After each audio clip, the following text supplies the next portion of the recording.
നീ വായിക്കാൻ വേണ്ടി മാത്രം എഴുതുന്നത്. എനിക്ക് ഞാൻ മാത്രമേ ഉള്ളൂ എന്ന് കരുതി ജീവിച്ചിരുന്ന സമയത്താ നീ എന്റെ ലൈഫിലോട്ട് കടന്നു വന്നത്.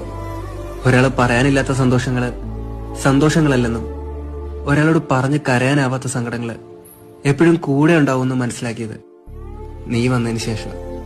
ഏറ്റവും ഉച്ചത്തിൽ ചിരിക്കാൻ അറിയുന്നൊരു ഞാനുണ്ടെന്ന്, കരയാൻ കഴിയുന്നൊരു ഞാനുണ്ടെന്ന്, സ്നേഹിക്കാൻ കഴിയുന്നൊരു ഞാനുണ്ടെന്ന് ഞാനിപ്പോ മനസ്സിലാക്കുകയാണ്. പണ്ടെല്ലാം മറന്നു വരുന്ന ഞാനിപ്പോ നിന്റെ കൂടെയുള്ള എല്ലാ നിമിഷങ്ങളും ഓർത്തിരിക്കാറുണ്ട് കേട്ടോ. ഓർമ്മകൾക്ക് ഇത്ര ഭംഗിയുണ്ടെന്ന് ഞാനിപ്പോഴാ മനസ്സിലാക്കണേ. ശരിയാണ്, നീ വന്നതിന് ശേഷം ഞാനുണ്ടായത്.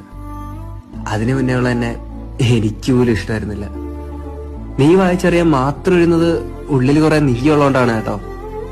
എന്റെ ഉള്ളിലുള്ള നീ ചിലപ്പോ നിന്റെ ഉള്ളിൽ പോലും കാണില്ല.